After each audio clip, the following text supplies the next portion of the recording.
Bem-vindos ao Historizando! O nosso assunto de hoje é a prova da Unicamp.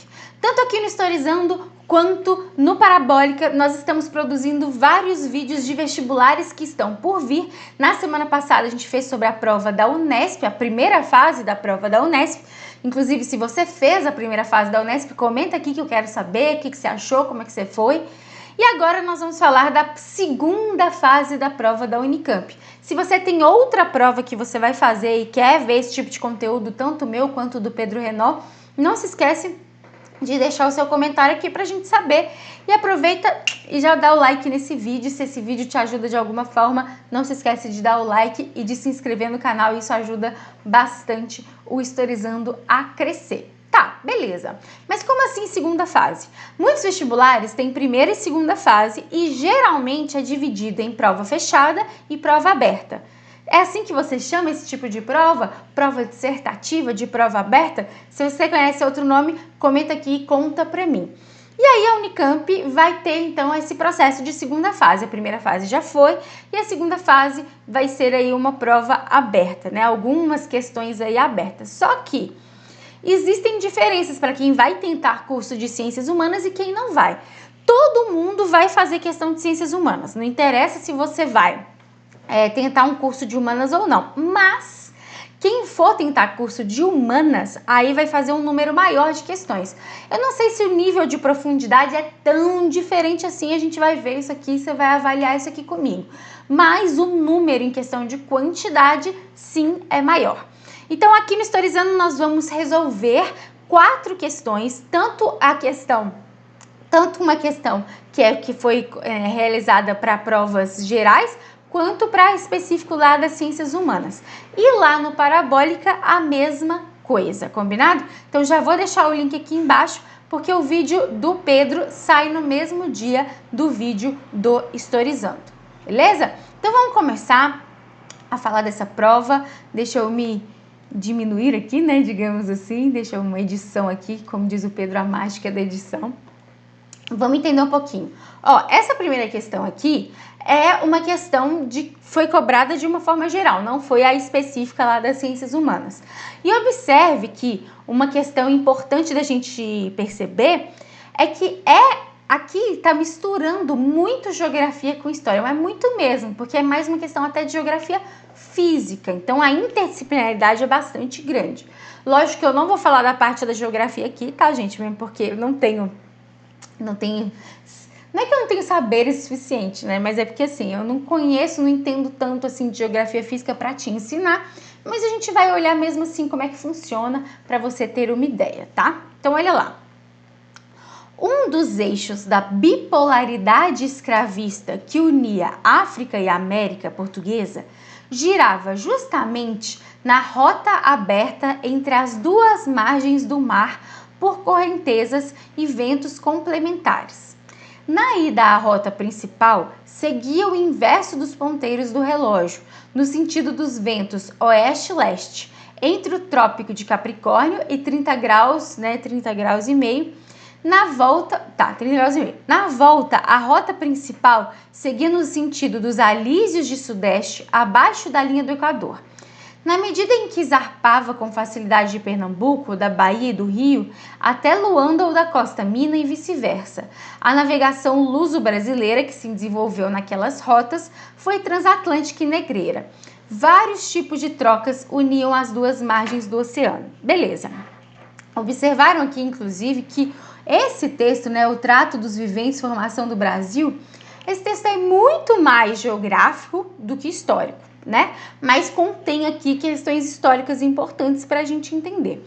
Então, a letra A, ela vai ser uma questão de geografia. Eu vou deixar o link aqui embaixo da sugestão de resposta da Unicamp. Se você quiser conferir também da letra A, fique à vontade. Como eu disse, eu não tenho a manha o suficiente aí para te explicar, tá?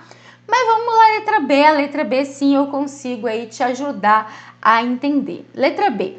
Cite e explique um exemplo de relação estabelecida entre o Brasil e a África na época da colonização. Gente, primeira coisa que vocês têm que entender aqui, né?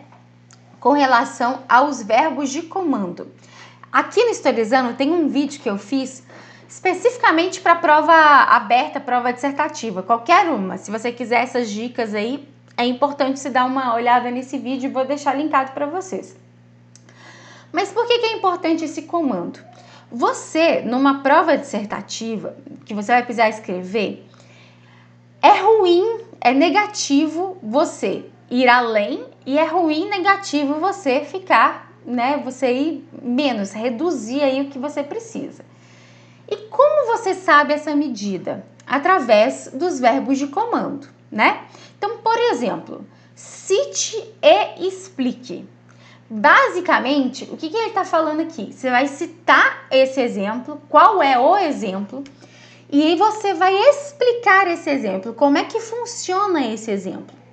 É diferente, por exemplo, se tivesse só a palavra cite, tá? Ok, o microfone tá. É diferente, por exemplo, se tivesse só a palavra cite. Se tivesse só cite, você iria literalmente escrever com o exemplo e acabou. Às vezes, vocês pecam pelo excesso e muitas das vezes, quando vocês pecam pelo excesso, você pode escrever alguma coisa errada nesse caminho. E se você escreve uma coisa errada nesse caminho, por mais que você tenha, né, colocado informação a mais, o corretor, a corretora vai ter que tirar ponto de você, né? Então, cuidado, não se arrisque tanto. Claro que é importante você, por exemplo, sempre que tiver a explicar, você colocar com os detalhes e tudo. Mas cuidado para não ultrapassar. Tudo isso que eu tô falando aqui tá no vídeo, não vou me alongar tanto, tá? Mas olha lá, de novo. Cite e explique um exemplo de relação entre Brasil e África na época da colonização. Pensa, gente, qual que é a primeira relação que a gente observa? A questão do tráfico negreiro, tá? Inclusive, na sugestão de resposta, a Unicamp só coloca o tráfico negreiro. Claro que pode ter outras concepções comerciais e tudo, mas o tráfico negreiro em si é o que mais chama atenção nesse período. Então, você vai colocar uma relação estabelecida, a questão do tráfico negreiro entre o continente americano, a colonização americana da América Portuguesa e a África. E você vai explicar. Explicar como? Bom, dentro dessa questão, dessa posição do tráfico negreiro, muitos colonos que moravam, que viviam, ou não necessariamente, mas você pode colocar assim, que não necessariamente as pessoas moravam, viviam na colônia, tá? Podiam muito ser portugueses. Mas enfim, muitos colonos ou portugueses iriam ter esse tipo de relação no continente africano, indo lá, negociando nessa questão da escravização de negros e negras. O continente africano, através de muitas questões de rivalidades entre, né, localidades, regiões, acabavam capturando pessoas e vendendo como objetos, como escravizados. Você vai apontar esse tipo de relação, a relação América e África. É claro que tá te pedindo para explicar, mas você não precisa também escrever uma dissertação sobre isso, tá, gente?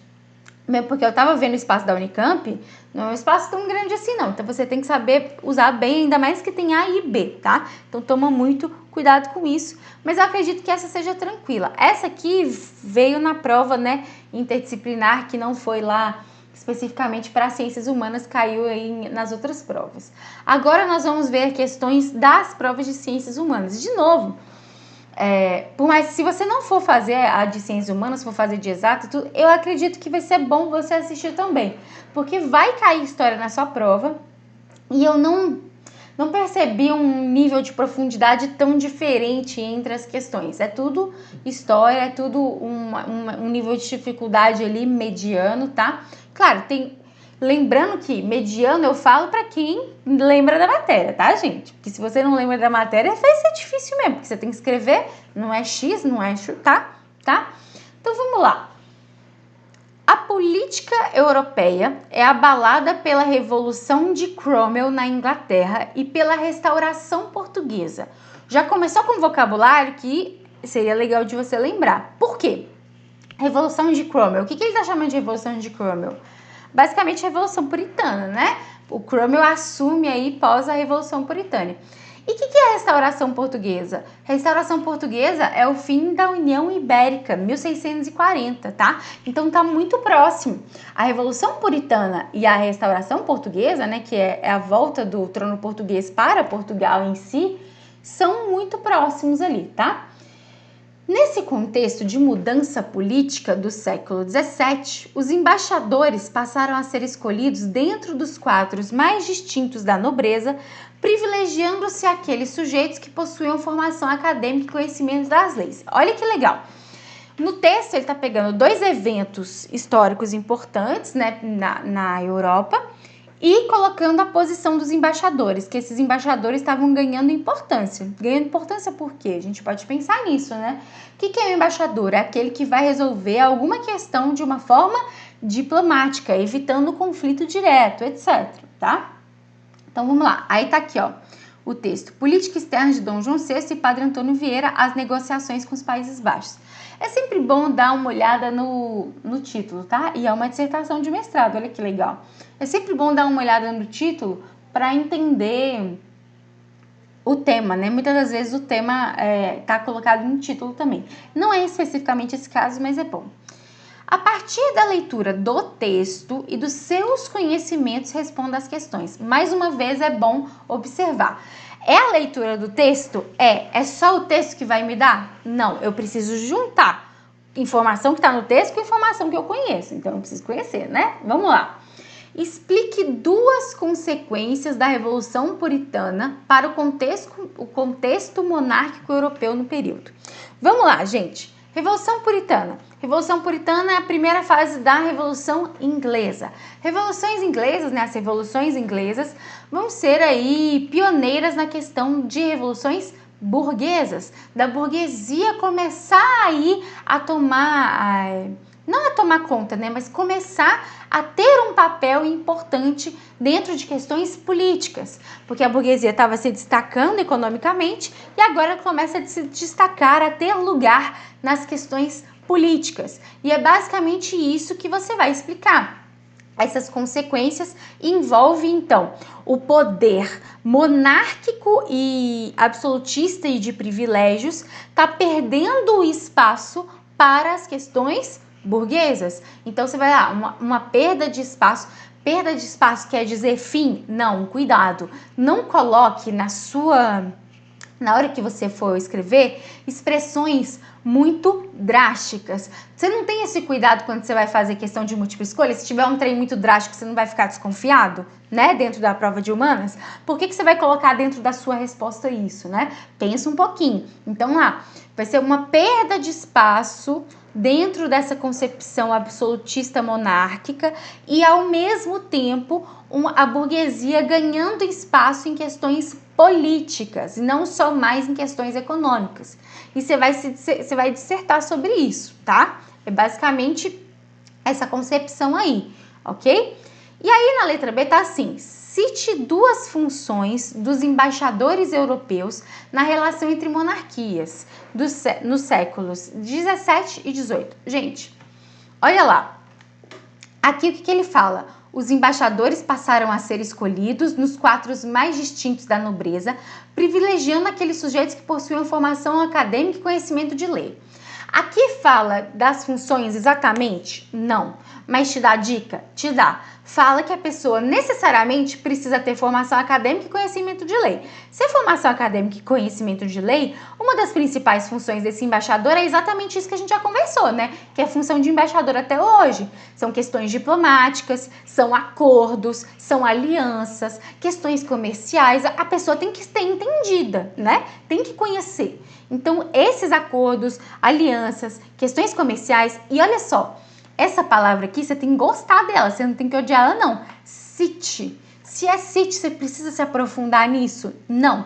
Então, se você colocar lá, acordos e alianças entre países, acordos comerciais entre países, questões relacionadas a matrimônio entre países, porque vocês acham o quê?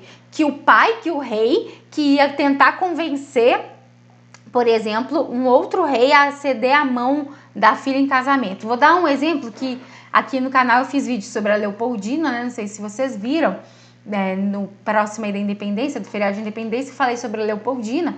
E com a Leopoldina foi exatamente isso. Foi um embaixador que virou para ela e falou assim: ó, Dom Pedro I, solteiro, vamos lá, né? Lógico que não com essas palavras, né?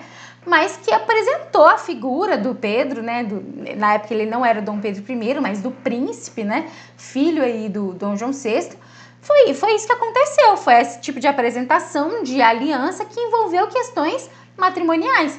Mas você pode colocar em questões matrimoniais, em questões de guerras, de negociações, questões comerciais.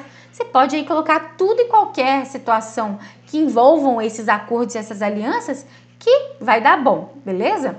Então, essa é a resposta que você pode trabalhar muito bem ela aí a partir daí. E lembre-se, falou cite, aproveite essa palavra, porque essa palavra você tem que ficar feliz com ela.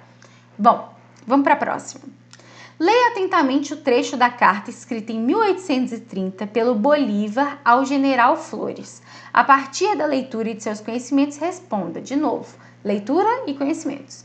Meu querido general, então olha lá, o Bolívar que está escrevendo. Vossa Excelência sabe que governei durante 20 anos e deles tirei apenas poucos resultados certos. Primeiro, a América é ingovernável para nós. Segundo, aquele que serve a uma revolução ara no mar. Terceiro, a única coisa que se pode fazer da América é emigrar. Quarto, este país cairá infalivelmente em mãos da multidão desenfreada para depois passar a pequenos tiranos quase imperceptíveis de todas as cores e raças. Quinto, devorados por todos os crimes e extintos pela ferocidade, os europeus não se dignarão a nos conquistar. Sexto, se uma parte do mundo voltasse ao caos primitivo, esse seria o último período da América. Mano, eu já tinha lido essa carta, é bem pesada, né, na real. Olha só, então adaptado, né, dos escritos do Bolívar. Primeiro, antes de qualquer coisa, vamos pensar um pouquinho nesse trecho aqui, tá? Vocês conhecem o Bolívar como um cara que pensou no pan-americanismo, que pensou na União da América, etc, etc. Essa carta aqui tá mostrando isso pra gente? Não. Tá mostrando o quê? Uma decepção. Uma questão eu esqueci a característica agora. Mas a questão é a seguinte, é uma decepção, é desapontamento, é isso que eu tava procurando. Tá desapontado com a situação toda. E olha lá, por que a gente sabe que já passou muito tempo, né? Durante 20 anos e tirei apenas alguns resultados. Então, assim, ele já tá pensando nessas questões já tem um tempo. E ele viu que ele perdeu as esperanças, essa é a real, né? Então, basicamente, o texto está falando disso. Letra A.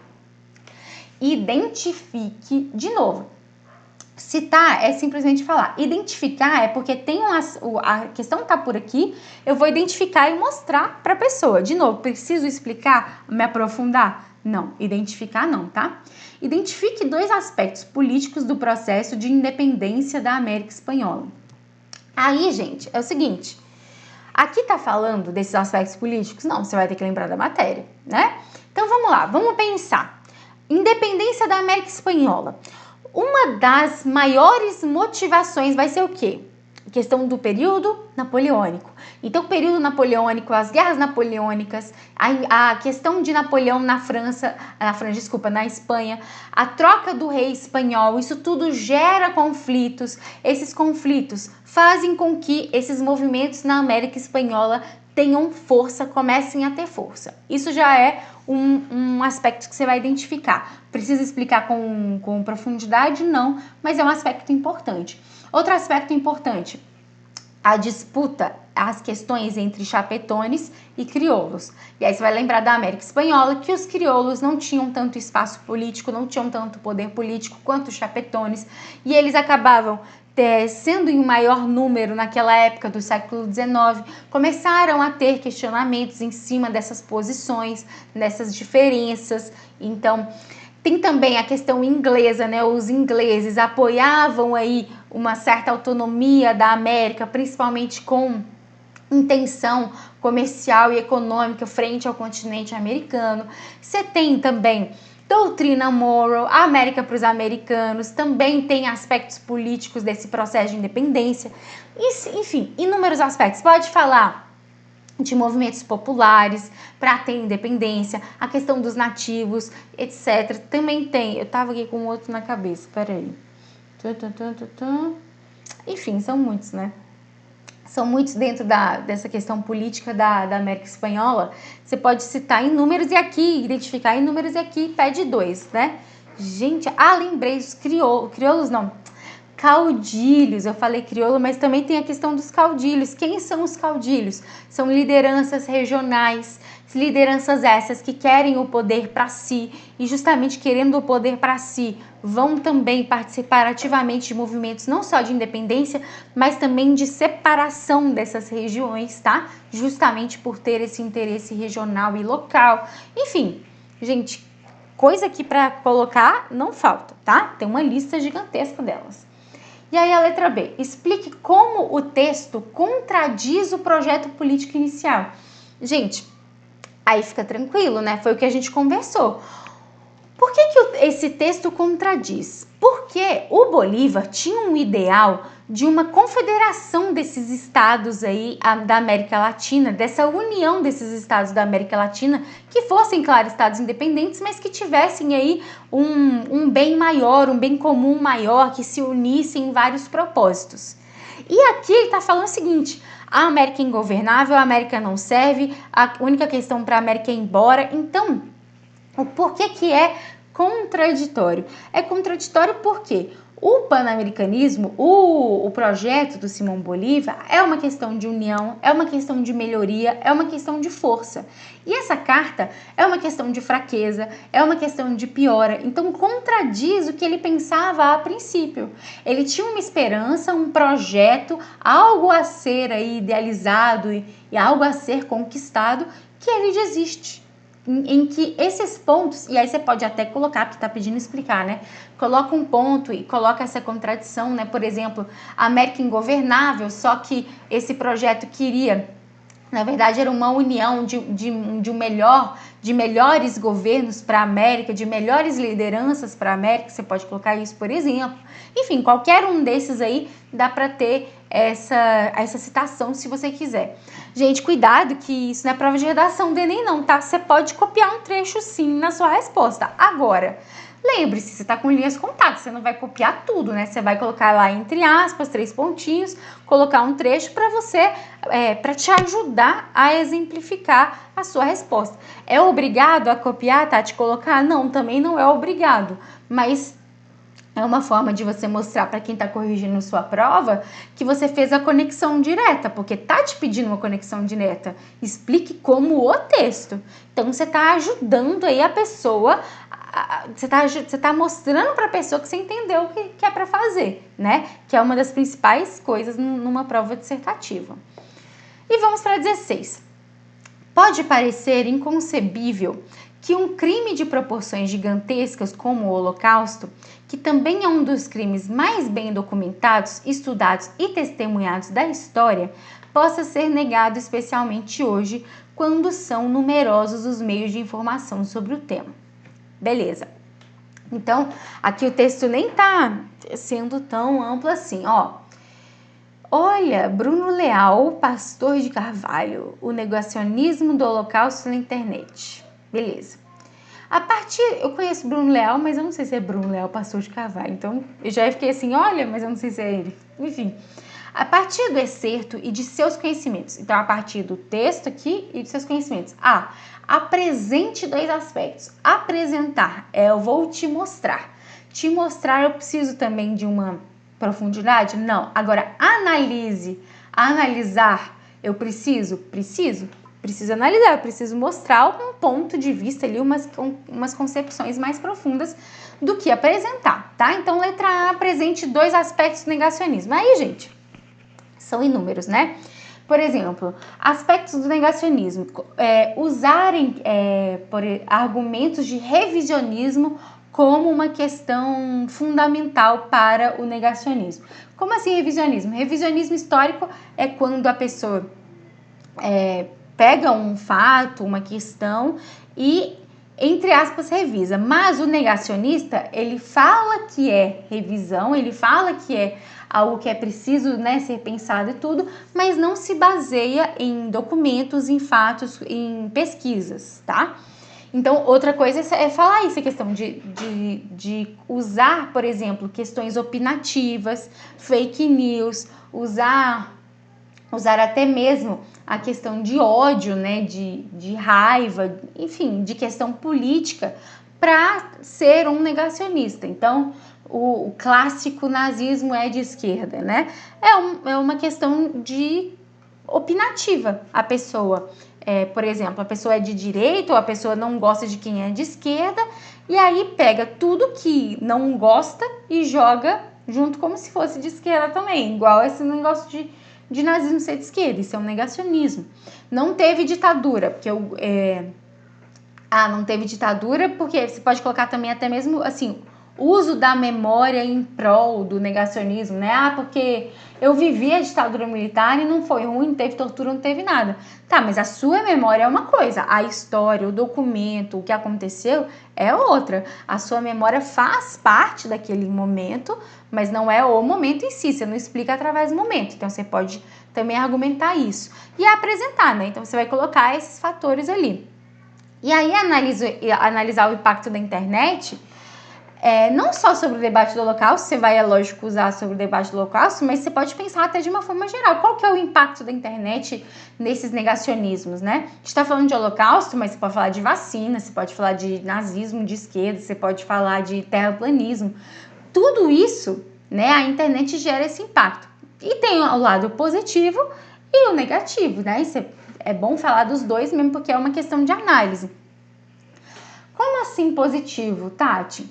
Bom, você tem mais acesso a informações, mais acesso a documentos. Tem até um colega recentemente que ele falou assim, e eu concordo muito com ele. Olha, na época, nem na época, tipo assim, de historiadores de muito tempo atrás, mas assim, há 2, 3 gerações de historiadores para trás, não tinha acesso aos documentos da forma que a gente tem hoje, né? Por exemplo, se eu quisesse estudar a história do nazismo, do Holocausto, eu necessariamente teria que ir na Alemanha. E necessariamente ia ter que mexer nos arquivos da Alemanha e tudo, me dedicar àquilo, ficar ali muito tempo pesquisando.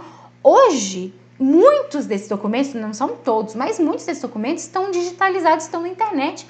Muitas das vezes até traduzido. Então, assim, é uma facilidade maior de acesso a dados documentais, a questões factuais, a questões, enfim, de estudo, de pesquisa. Então, isso é um ponto positivo. Mas, nesses debates, também tem a questão negativa que, assim, a pessoa, através da sua opinião, sem uma base científica, sem uma base de pesquisa, pode colocar como uma verdade na internet e muitos acreditarem.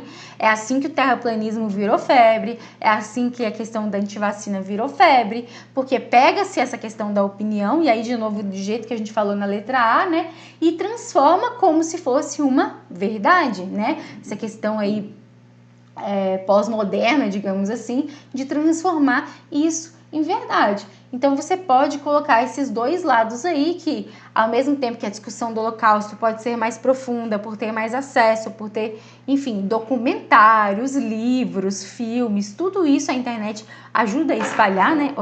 Ajuda a espalhar.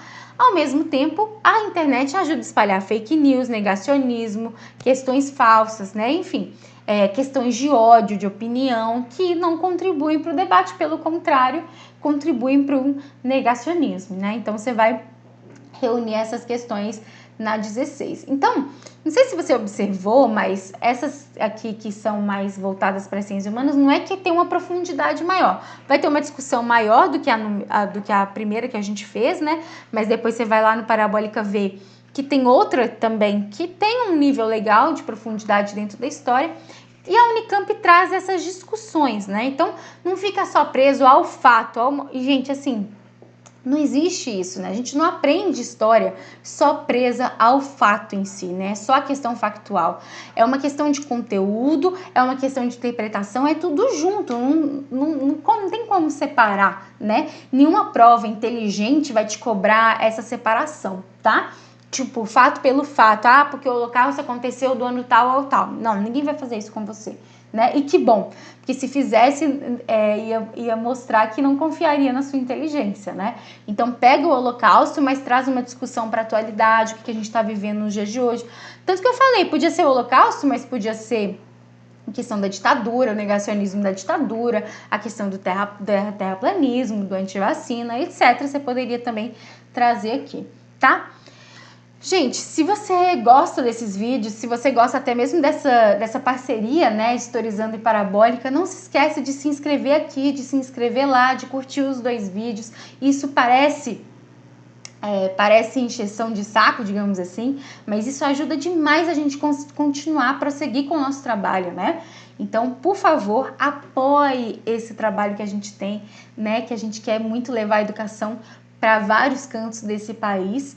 Curte esse vídeo, lá no Instagram eu sou @historizandotati, já tem o link aqui embaixo do vídeo do Pedro, e se for fazer outra prova, não se esquece de comentar aqui. Ah, e se chegou até aqui, comenta, Tati, cheguei até o final e gostei. Esses comentários estão me fazendo muito bem, porque aqui estou há 30 minutos falando com vocês, e ler esses comentários me mostra que foi sim útil, foi sim agradável estar aqui com vocês, tá? Pelo menos para vocês também, porque para mim foi, e eu quero saber se foi para você. Então comenta, Tati, cheguei até o final, Tati, gostei. Isso me faz muito, muito bem. E se inscreve nesse canal, por favor, tá bom? Beijo e até a próxima.